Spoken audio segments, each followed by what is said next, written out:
I'm in a golf cart. And I parked over at the Utah Cultural Arts Center, and there's going to be a ribbon cutting. And what's it for again?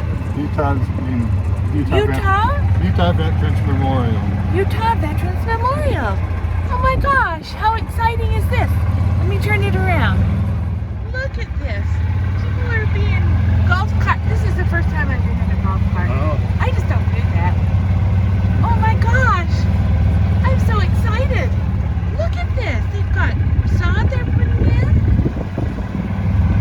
Look at all of these people. Thank you so much. All right, enjoy the. Thank you. Thank you. I'm so glad to be here. Look at this. Look what I got.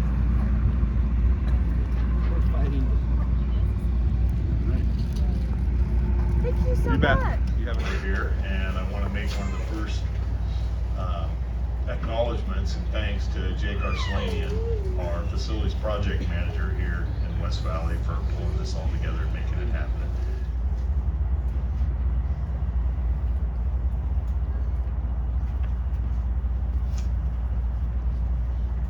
Hard going. Up. Lift. Face. Up.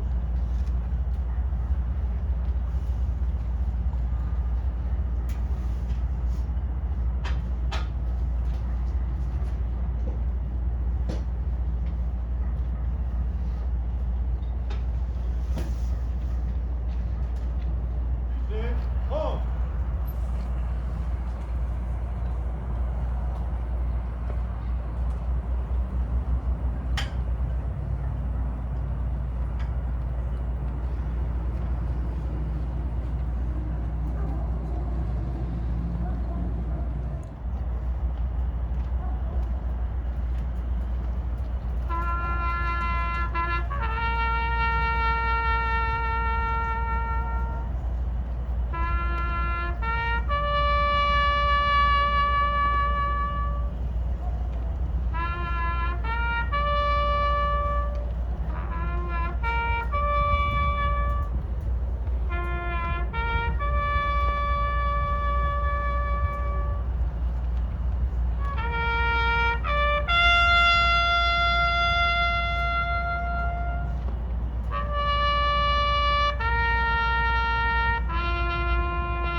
This one is unique in the sense that we wanted to take all of the veterans from the state of Utah who had lost their lives in combat. And that ended up being, actually Gary Harder is here, the head of the Utah Department of Veterans and Military Affairs.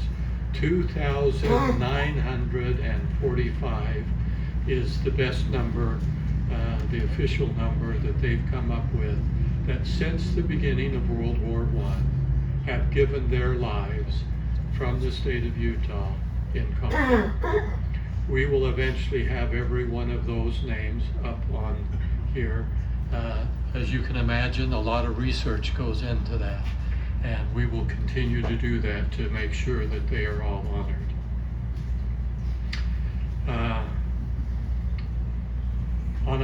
Today on Veterans Day, we honor all veterans. You know, veterans are just ordinary people that get in extraordinary circumstances in combat and in the military.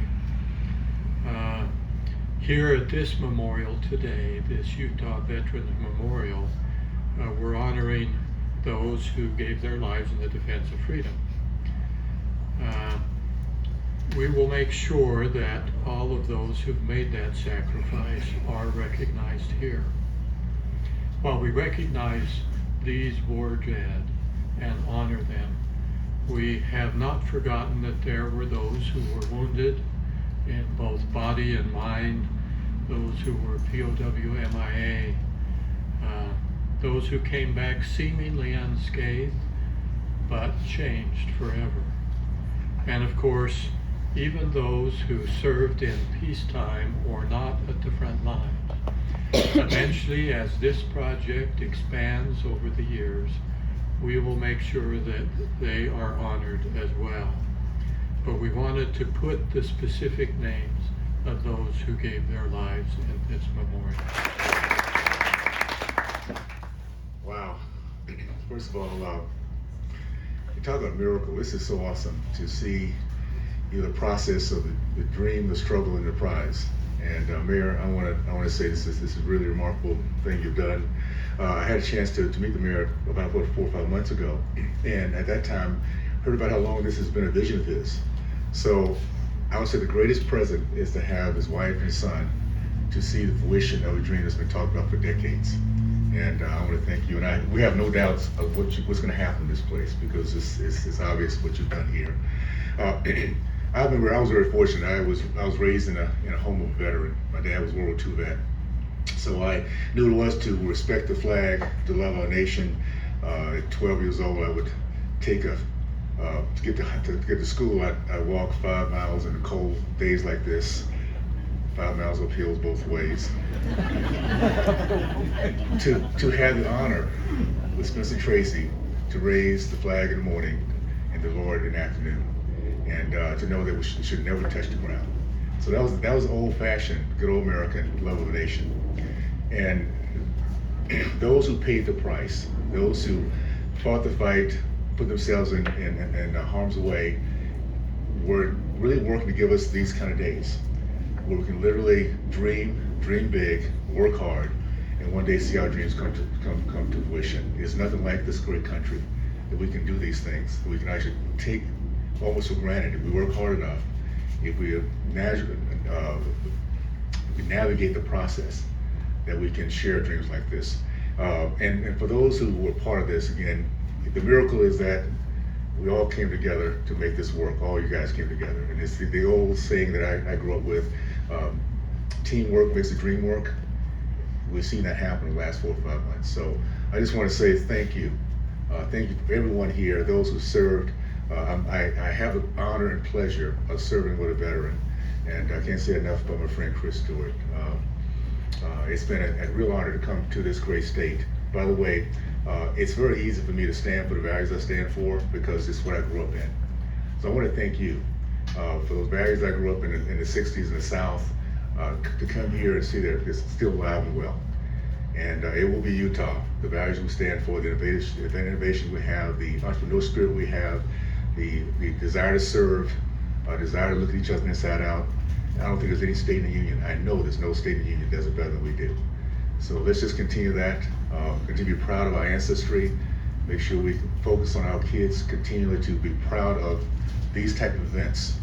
And that's why I want to thank you again, Mayor, for you putting together something like this, that our kids, my grandkids, my great-grandkids, can come here and enjoy a little bit of history, and know and represent those who, remember those who paid the price, so we can have this great freedom we have. So thanks so much, and thank you, Mayor, for everything you've done, for sure.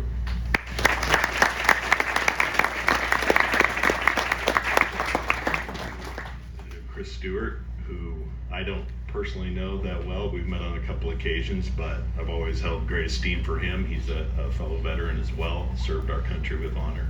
With that, Representative, please.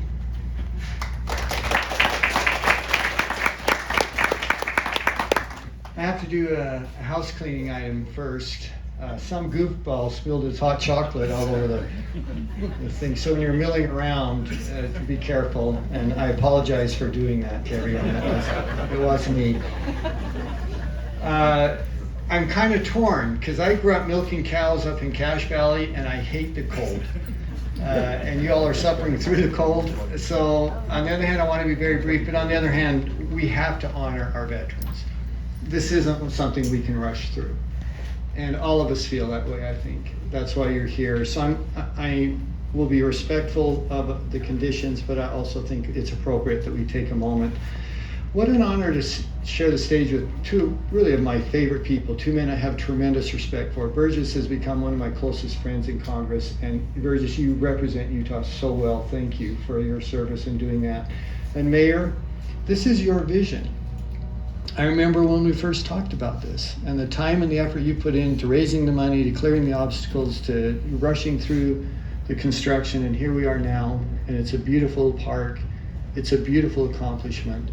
Thank you for what you do, and not only in regards to this wonderful park and the memorial that we're celebrating today, but for your many years of service. Man, we're going to miss you. Thank you for serving your community as you have. And finally, and most importantly, we need to thank our veterans, which if we were to ask those under the pavilion here who are veterans, we'd have a lot of you raise your hands. And if we were to ask you, how many of you come from a family or someone in your family is a veteran? Your mother, your dad, your brothers or sisters, someone you love, almost all of us would raise our hands. I am honored to come from a military family. You can't see it because I have on this long coat. But I always wear these wings. I was a pilot in the Air Force, but so was my dad. These are his wings. He was a pilot in World War II. He had the unfortunate event when he was late in life, his house burned down. We were only able to salvage really a couple things, and we could put him in a couple small boxes. But one of them was his pilot wings from him being a cadet. And my brothers fought over that.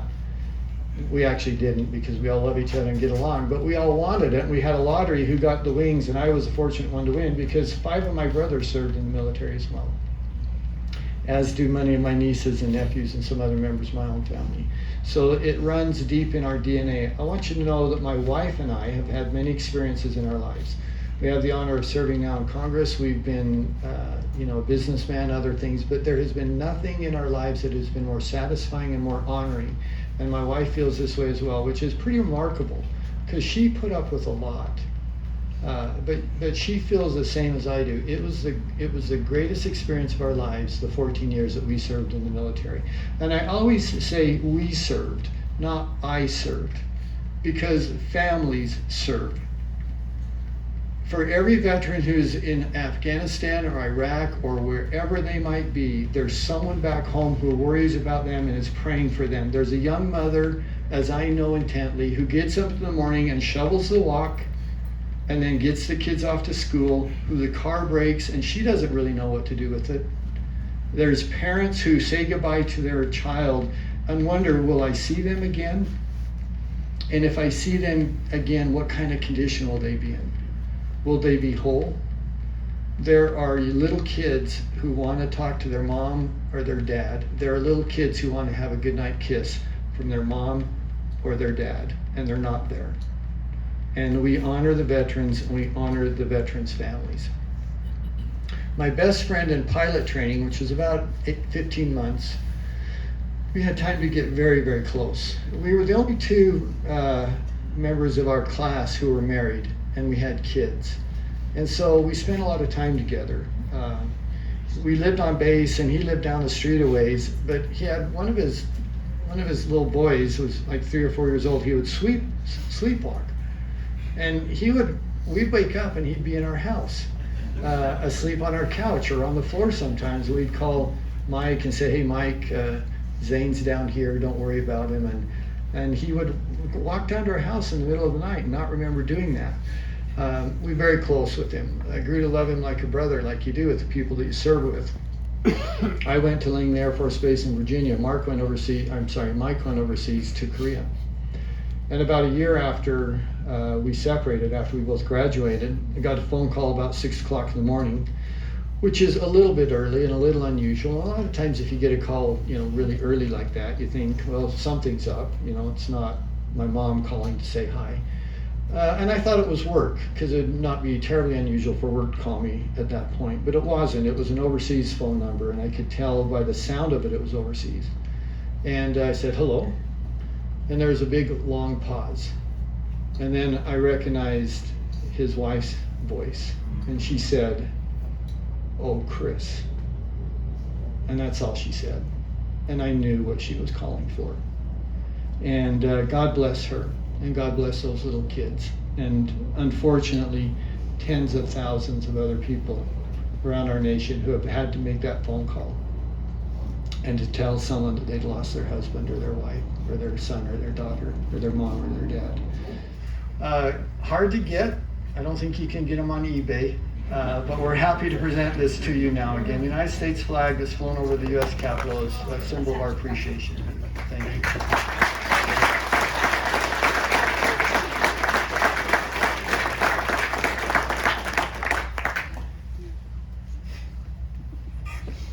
Thank you.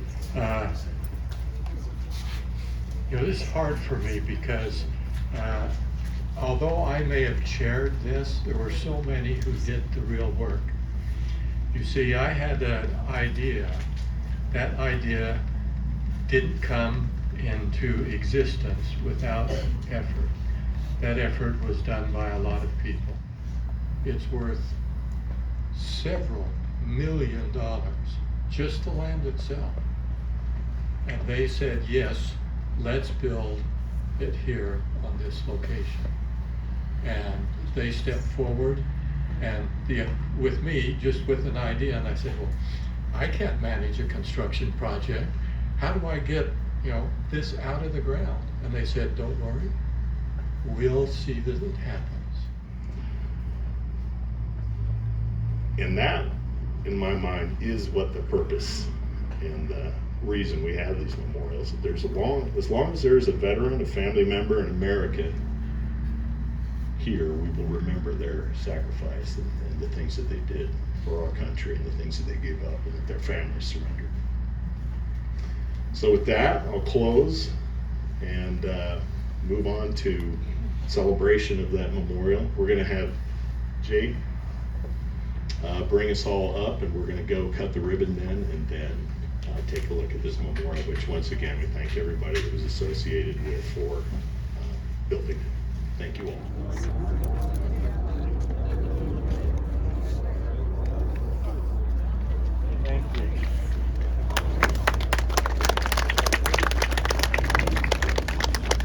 So, 1, 2, 3.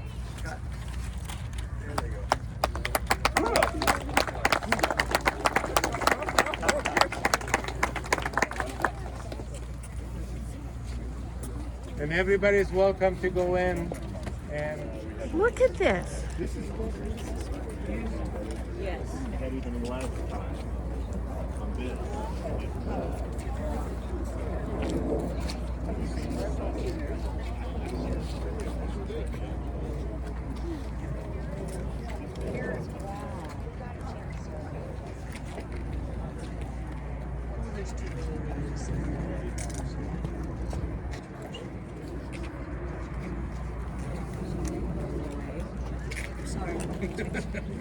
Line up.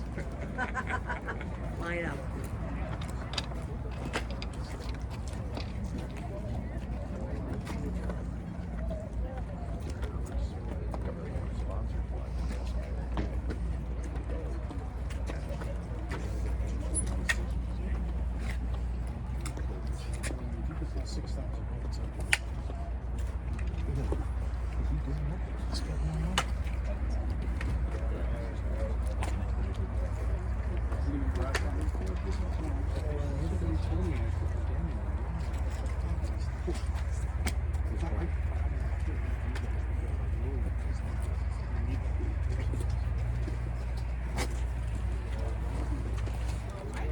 This is how this event looks, and look at this spread here.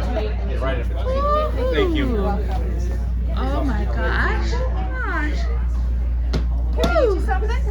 Oh, I'll get something in a minute. Okay. Oh, look at this. Look at that flower arrangement. Oh my goodness. Well, a step up or a step down. All these little tables. What a great event.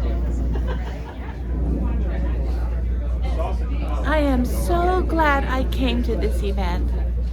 So glad to honor the veterans. And I felt like when I was driving in my car, I felt like the veterans from the past who've given their lives for our country were with me. I really did. Happy Veterans Day. Sorry, I didn't even have it going. Now I do. Yeah, we got the crossing tracks here. Just coming back from this wonderful celebration. It was a good Valentine's Day. I mean, Veterans Day. And I was sending pictures out. I said, happy I put Happy Halloween Day instead of Veterans Day. Oh no! Even that. Well, this is my first time I've been in a golf cart. Oh, that's good. So, wow, hey, it's a nice. It only has pretty one cool. speed, so One so you speed. can't be flying out of here. Well, I'm heading home now so I can make this video Oh, to put you're out on awesome, Veterans man. Day. Yeah, put it on YouTube. I will. I'm going to put it Channel 2, everywhere. Channel 5, Fox. Send it to Biden, White House. Yes. Send it to bloopers. I know. Where's your park? I'm at? right over Your there. limo. Okay. Right over there. All Thank right, you so your limo. much. You bet. You have a good Veterans Day. I will.